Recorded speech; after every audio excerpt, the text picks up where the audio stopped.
हिंगोली जिल्ह्यातील 3 नगर परिषदेसाठी आजपासून प्रत्यक्षात प्रक्रियेला सुरुवात झालेली आहे आणि ह्याच प्रक्रियेसाठी आज जे आहे ते जागोजागी वसमत असेल, हिंगोली असेल, त्याचबरोबर कळमनुरी असेल या तिन्ही ठिकाणी जे आहे ते नामनिर्देशन पत्र भरायला सुरुवात झालेली आहे। एकूण वसमत नगर परिषदेसाठी किती उमेदवार इच्छुक आहेत आणि किती उमेदवारांनी आतापर्यंत जे आहेत ते अर्ज दिलेले आहेत ह्यावर बोलण्यासाठी आपल्या सोबत आहेत निवडणूक निर्णय अधिकारी श्री विकास माने सर। खरं तर आजपासून प्रत्यक्षात याच निवडणुकी प्रक्रियेला सुरुवात झालेली आहे। ही संपूर्ण प्रक्रिया आता शेवटच्या निकालापर्यंत कशी राहणार आहे? निवडणूक प्रक्रिया जी आहे ती आजपासून दिनांक 17 नोव्हेंबरपर्यंत दुपारी 3 वाजेपर्यंत नामनिर्देशन पत्र भरण्यासाठी मुदत असणार आहे। यामध्ये आज सकाळी 11 पासून हे नामनिर्देशन पत्र दाखल करण्यासाठी सुरुवात झालेली आहे। अद्यापर्यंत आमच्या नगरपालिकेसाठी एकही अर्ज प्राप्त झालेला नाही। त्यानंतर 18 तारखेला आपली छाननीची प्रक्रिया होईल, 21 तारखेला चिन्ह वाटपची प्रक्रिया होईल आणि प्रत्यक्ष मतदान जे आहे ते 2 तारखेला 2 डिसेंबर रोजी सकाळी 7:30 ते संध्याकाळी 5:30 या कालावधीमध्ये आपल्याकडे होणार आहे। जवळपास 58,000 मतदार या पूर्ण मतदानासाठी मतदान करणार आहेत। एक अध्यक्षपद आणि 30 नगरसेवक पदासाठी आपल्याकडे ही निवडणूक प्रक्रिया घेण्यात येणार आहे।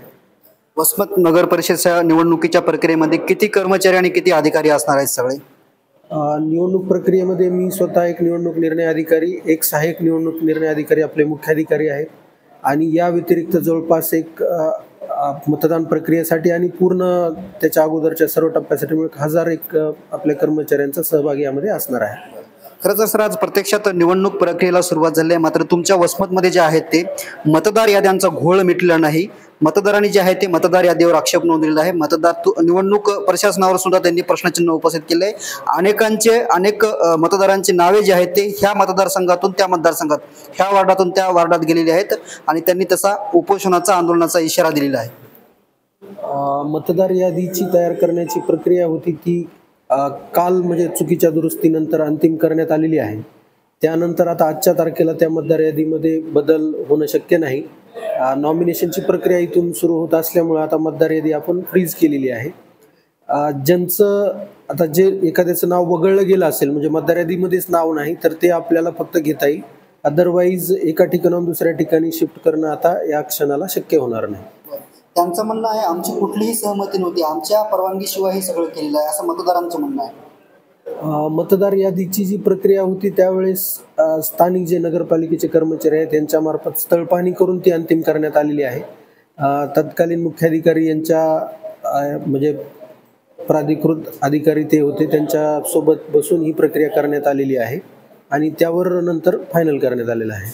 आपण जर बघितलं सर, मी आता बघितलं अनेक मतदार जे आहेत ते त्यांचे या वार्डातून त्या वार्डात गेलेले मतदार तुमच्याकडे येतात, विनवणी करतात, हात जोडतात की आम्हाला मतदानापासून आम्ही वंचित राहील, आम्हाला त्याच वार्डात मतदान करायचं। अशा वेळी आपण काय निर्णय घेणार आहेत? मतदार यादीचं जे काम आहे ते करण्याची मुदत आता संपलेली आहे। आता एखाद्याला पूर्ण समजा मतदान एका वार्डातून दुसऱ्या वार्डमध्ये शिफ्ट करणं शक्य होणार नाही, त्यामुळे त्यांना त्यामध्ये मतदार यादीत कुठलाही बदल म्हणजे निवडणूक निर्णय अधिकारी म्हणून मला करता येणार नाही। मात्र ह्या मतदारांचं काय मग आता त्यांचा जे आरोप आहे, त्यांची जी मागणी आहे त्या मागणी संदर्भात आपण काय विचार करणार आहोत? त्यांना शहरामध्ये मतदान करता येतं, मतदार यादीमध्ये ज्या ठिकाणी ज्या वार्डमध्ये त्यांचं नाव आहे त्या वार्ड करता त्यांना मतदान करता येतं।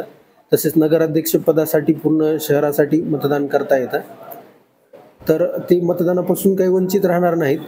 त्यामुळे असं अडचण काही असायचं वाटत नाही। काही तक्रारी आल्या का सर तुमच्याकडे?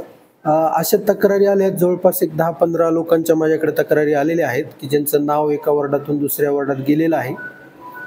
तर त्याचा आपण काय त्यांचा अर्ज होता का किंवा कशा प्रकारे स्थानिक कर्मचाऱ्यांनी त्याबद्दल तपासणी केलेली आहे याची आपण पूर्ण माहिती घेत आहोत आणि त्यामध्ये जर कोणी दोषी आढळलं तर आपण त्याच्यावर कारवाई करू।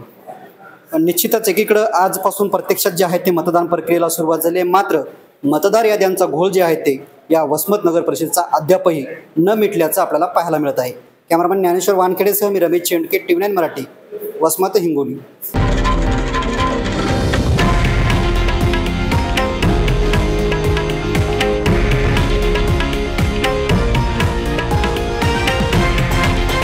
हे आहे देशातील नंबर 1 न्यूज नेटवर्क आणि आपण पाहत आहात TV9 मराठी, एकमेव।